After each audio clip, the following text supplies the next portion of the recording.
మా వదిన, మా అక్క కూడా వచ్చింది కదా! తను కూడా హెల్ప్ చేస్తుంది. సరిగ్గా షూట్ చేద్దామని చూస్తే కొంచెం నేను ఇంకా భోజనం టైం అయిందని చెప్పేసి నేను వెళ్ళిపోయినాను. కొంచెం లైట్‌గా అలా షూట్ చేసినాను. మొత్తం అయితే షూట్ చేయలేదు. నేను డీప్ ఫ్రై చేసేది కూడా ఏం షూట్ చేయలేదు. లైట్‌గా అలా షూట్ చేసి పెట్టేసినాను. ఇది కంప్లీట్ అయిన తర్వాత నేను కొంచెం డిన్నర్ అంతా కంప్లీట్ చేసుకొని వచ్చేసరికి అంతా కంప్లీట్ అయిపోయింది.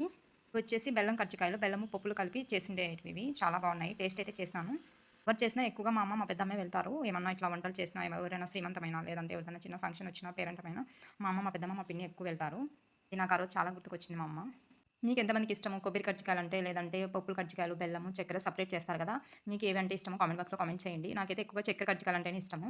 నెక్స్ట్ నేను ఇంటికొచ్చిన తర్వాత మా ఊరికైతే వచ్చేసినా నేను. వచ్చేసిన తర్వాత కొన్ని తెచ్చుకున్నాను అక్కడి నుంచి.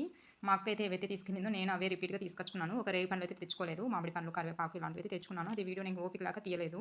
మా చిన్నక్క రేపు వెళ్తాం అనుకుని మేమున్నాము. అంత లోపల మా అక్క నైటే వచ్చింది. నైట్ వచ్చేటప్పుడే నాకు ఈ బ్లౌజ్ అయితే ఇది రెడీమేడ్‌లో తీసుకొచ్చింది.